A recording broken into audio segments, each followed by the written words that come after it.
মুন্সিগঞ্জের ধলেশ্বরী তীরের মীরকাদিম হাট, ভোরে ক্রেতা বিক্রেতার হাট ডাকে জমজমাট। রুই, কাতল, আইড়, বোয়াল, মৃগেল, কই, শিং সহ স্থানীয় খাল বিলের হরেক রকম মাছ ওঠে এ বাজারে। রুই প্রকারভেদে 400 থেকে 600 টাকা, কাতল 300 থেকে 500, চিংড়ি 1200 থেকে 1400 টাকায় বিক্রি হচ্ছে।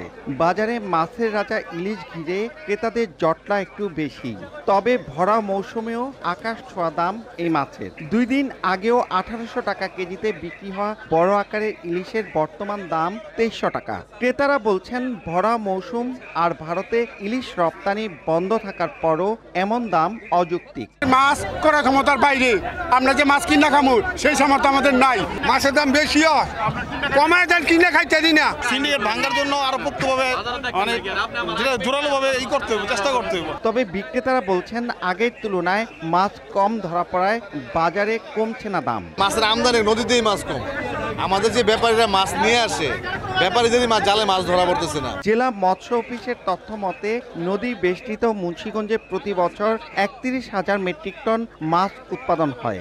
এর মধ্যে ইলিশ উৎপাদন হয় প্রায় 1000 মেট্রিক টন। এখানকার 45 আড়ত ঘিরে প্রতিদিন 2 থেকে 3 ঘন্টায় বিক্রি হয় প্রায় কোটি টাকার মাছ।